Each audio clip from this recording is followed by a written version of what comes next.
बिस्मिल्लाहिर्रहमानिर्रहीम अस्सलाम वालेकुम रहमतुल्लाहि वबरकातुहू। लो जी, फिर चैप्टर नंबर 4 शुरू करने जा रहे हैं इस्लामियात का, जिसका नाम है इखलाक और अखलाक और आदाब। इस चैप्टर में ये हुआ है कि एक लेसन के अंदर चार जो है वो टॉपिक इकट्ठे कर दिए गए हैं। जैसे ये जो लेसन नंबर 1 है, इसके अंदर 4 टॉपिक इकट्ठे कर दिए गए हैं और इनकी एक ही एक्सरसाइज कर दी गई है, तो ठीक हो गया, अच्छी बात होगी। इस तरह जो लेसन नंबर 2 उसके अंदर भी 4 टॉपिक हैं और जो लेसन नंबर 3 है वो अलग है। तो फिर टोटल 3 जो हमारी वीडियोज़ हैं या 3 लेक्चर जो हैं वो इस चैप्टर के बनेंगे। तो चलते हैं बुक के अंदर। तो जैसे मैंने बताया, चैप्टर का नाम है अखलाक और आदाब। इसमें हम कुरान और सुन्नत की रोशनी में इखलाक के हुस्ना, शुक्र और कनाअत, अमानत, दयानत, इखलास, तकवा और पर्दापोशी के मफहूम और मानी जानेंगे। इसके अलावा इसकी अहमियत और फजीलत क्या है वो समझेंगे। रोज़मर्रा के मामलात में इखलास, तकवा, पर्दापोशी इख्तियार ना करने के नुकसानात का जायज़ा लेंगे और आप सल्लल्लाहु अलैहि वसल्लम की सीरत नबी सल्लम की रोशनी में कई मिसालें समझकर इनसे अमली ज़िंदगी में सबक हासिल कर सकेंगे। पहले इसके देखें, अमानत, ये सारे टॉपिक जो हैं वो एक लेसन के अंदर इकट्ठे कर दी गए हैं 4।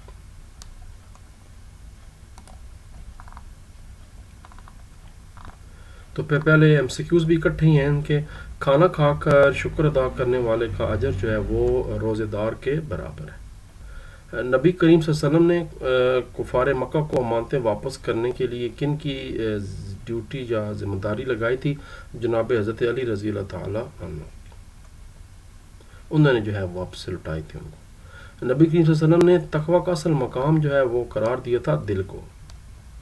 पर्दापोशी जायज़ नहीं है। वैसे तो पर्दापोशी जायज़ है, लेकिन अगर कोई इज्तिमाई जुर्म हो रहा हो जिससे वजह से माशरे में फितना और फसाद पैदा होने का ख़तरा हो, तो फिर जो है उसकी पर्दापोशी जायज़ नहीं है। फिर सबको बता देना ज़रूरी है कि यहाँ पर ये इस किस्म का इज्तिमाई जुर्म किया जा रहा है। नबी करीम सल्लल्लाहु अलैहि वसल्लम की शुक्रगुजारी की एक मिसाल तहरीर करें, पेज नंबर 80।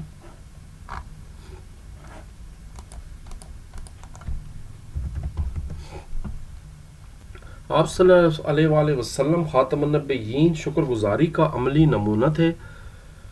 नबी करीम सल्लल्लाहु अलैहि वसल्लम की सीरत तैयबा से शुक्र और कनात की मुख्तलिफ सूरतों की झलक नज़र आती है। आप वसल्लम को जब भी कोई नेमत हासिल होती तो आप खातमुन नबिय्यीन फ़ौरन अल्हम्दुलिल्लाह कहकर अल्लाह ताला का शुक्र अदा करते।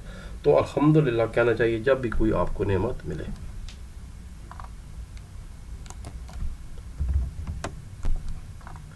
दूसरा शॉर्ट क्वेश्चन है, बददयांती और धोखाधड़ी के कोई से 2 नुकसानात तहरीर करें।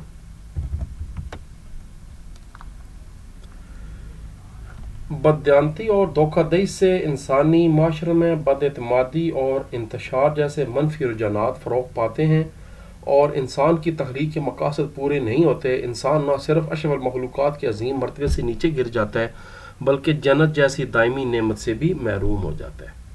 ये वाला पॉइंट था। उसके बाद जो तीसरा, हर टॉपिक से एक चार्ट दिया गया है। जो तीसरा टॉपिक है, आप सल्लल्लाहु अलैहि वसल्लम के इखलास और तकवा की एक मिसाल बयान करें, पेज नंबर 82। ये इखलास और तकवा। नबी करीम खातमुन नबिय्यीन सल्लल्लाहु अलैहि वसल्लम इखलास और तकवा और दिल जमी के साथ अल्लाह ताला की इबादत करते थे। हज़रत मुगीरा बिन शुअबा रज़ी अल्लाह ताला अन्हु से रवायत है कि आप सल्लल्लाहु अलैहि वसल्लम नमाज में रात भर खड़े रहे, यहाँ तक कि आप सल्लल्लाहु अलैहि वसल्लम के दोनों पाँव सूज गए। आप खातमुन नबिय्यीन सल्लल्लाहु अलैहि वसल्लम से अर्ज़ की गया कि अल्लाह तबारक व तआला ने तो आप सल्लम की अगली पिछली तमाम ख़ताएँ माफ़ कर दी हैं। तो नबी करीम सल्लल्लाहु अलैहि वसल्लम ने फरमाया कि क्या मैं शुक्रगुजार बंदा ना बन जाऊँ? यानी शुक्र के तौर पर भी इबादत करनी चाहिए, अल्लाह ताला से मग़फ़िरत के तौर पर भी इबादत करना चाहिए। इबादत अल्लाह ताला का हक़ है, उस हिसाब से इबादत करनी चाहिए, क्योंकि तमाम इबादतें सिर्फ अल्लाह तबारक व तआला के लिए हैं। चौथा और आखिरी शॉर्ट क्वेश्चन है इस लेसन का, पर्दापोशी के हवाले से दौर मीडिया की क्या जिम्मेदारी है? ख़ास करके जो सोशल मीडिया है इसने तबाही मचा दी है। झूठ और सच मिक्स अप हो गए हैं, कोई समझ आती है झूठ क्या है सच क्या है। सुनी सुनाई बातों को आगे फैलाया जा रहा है और हम आगे जाके एक टॉपिक पढ़ने जा रहे हैं जिसमें लिखा हुआ है कि झूठे इंसान के लिए इतना ही काफ़ी है, या हदीस शरीफ है कि सुनी सुनाई बात को तहकीक के बगैर आगे कर दे। हम सुनी सुनाई बात को धड़ाधड़ हज़ारों की तादाद में, लाखों की तादाद में रोज़ाना शेयर होती जा रही हैं झूठी खबरें, और हम उस पर यकीन करते जा रहे हैं। ये बहुत बड़ा मसला है इस दौर का। دور حاضر کے جدید میڈیا پر عموماً پردہ پوشی کا خیال نہیں رکھا جاتا. لوگوں کی عزتیں اچھالی جاتی ہیں. جو چیز انسان دیکھتا ہے اس کو بغیر تحقیق کے فوراً دوسرے لوگوں تک پہنچانا اپنا فرض سمجھتا ہے. اس طرح دو طرح کے گناہوں میں ملوث ہو جاتا ہے. ایک تو جھوٹی خبر پھیلانے میں، اور دوسرا اس کے عیب اچھالنے میں، یعنی پردہ پوشی بھی نہیں کر رہا اور اگر وہ خبر جھوٹی تھی تو ڈبل گناہ ہو گیا.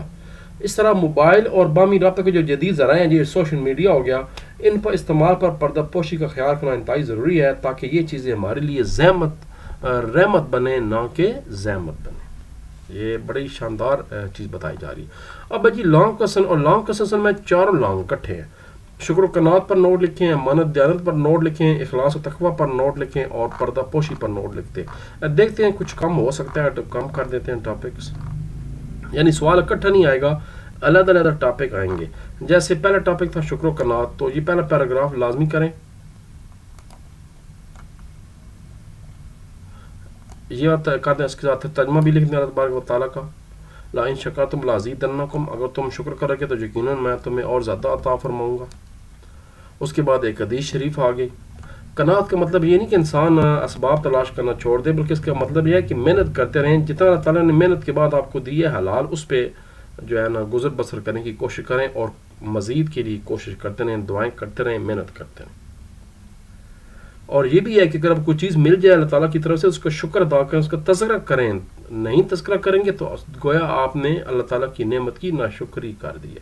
یہاں تک کر دیں. یہ جو آدھا صفحہ ہے یہ پورا کریں، اور اس کے بعد شارٹ کوسچن نمبر 1 جو ہے یہ والا کر دیں. اب آخر میں بتا دیں کہ ہمیں اللہ تبارک و تعالیٰ کے شکر ادا کرنے کے ساتھ ساتھ اپنے موصلوں کا اور خیر خواہ لوگوں کا بھی شکریہ ادا کرنا چاہیے. تو یہ بتا دیں. اس کے بعد یہ والا پیراگراف بتا دیں. اور اس کا سب سے آسان، سب سے بہترین طریقہ لکھا ہوا ہے کہ جب بھی آپ سے کوئی احسان کرے، آپ پہ نیکی کرے، تو جواب میں جزاک اللہ خیرن کہیں کہ تمہیں اس سے بہتر جو ہے اللہ تعالیٰ بدلہ دے گا. یہ جامع ترمذی کی حدیث بھی ہے. 1952 حدیث ہے. جس شخص کے ساتھ کوئی بھلائی کی گئی ہو، اس نے بھلائی کرنے والے سے جزاک اللہ خیرن کہا تو اس نے اس کی پوری تعریف پوری کر دی. اللہ تعالیٰ تم کو بہتر بدلہ دے گا. یہ زبان سے کہہ دیں تو شاندار چیز ہے. امانت اور دیانت کی بات کریں تو وہی بات ہے پہلے کہ ڈیفینیشن آ جائیں، یہاں تک پہلے کر دیں. حدیث شریف قرآن پاک کی آیت مبارکہ کی اور حدیث شریف آ گئی. اس کے بعد آپ سلم کی سیرت نبی سے مثالیں دینی شروع کر دیں. یہ والی کر دیں، یہ والا پیراگراف کر دیں. پھر خودکشی حرام ہے کیونکہ انسانی زندگی بھی ایک امانت ہے. یہ والی بات بھی کر دیں. 2 باتیں ہو گئیں. پھر آخر میں اس کا نقصان کیا ہوگا وہ بتا دیں کہ معاشرے کے ساتھ کیا ہوگا، منفی رجحانات. یہ ہمارا جو شارٹ کوسچن نمبر 2 تھا، یہ بات کر دیں. ساتھ ساتھ چلے کریں، ویڈیو روک کر نشان ساتھ ساتھ لگا دیں. یعنی امانت دیانت سے لے کر مسند احمد تک. اس کے بعد یہ والے دونوں پیراگراف حرام ہے خودکشی یہاں تک، اور اس کے بعد آخری پیراگراف. اگر اخلاص و تقوی پہ نوٹ آ جائے تو اخلاص کے پہلے معنی بتا دیں، اللہ تعالیٰ کی آیت مبارکہ بتا دیں، اور پھر حدیث شریف بتا دیں. صحیح بخاری کی حدیث نمبر 1 ہے انما الاعمال بالنیات، تمام اعمال کا دار مدار نیتوں پر ہے. اور اس کے بعد تقوی کا معنی مفہوم وہ بتا دیں.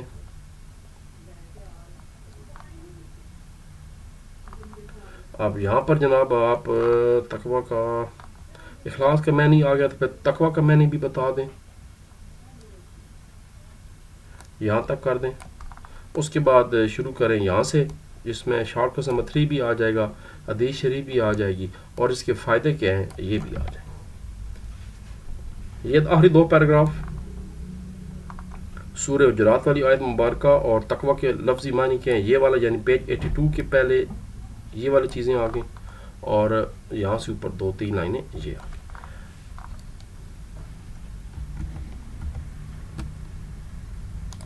اس طرح جو آخری ٹاپک ہے وہ بھی آپ دیکھ لیں اور اس کو جو ہے نا چھوٹا کر. اس میں ایک چارٹ نمبر 4 ایڈ کر دیں، اور یہ آخری پیراگراف اس میں ایڈ کر دیں. 2 پیراگراف یہ ہو گئے، اور شروع سے بتا دیں کہ پردہ پوشی کیا ہوتی ہے، اور یہاں سے لے کر یہاں تک کر دیں بس.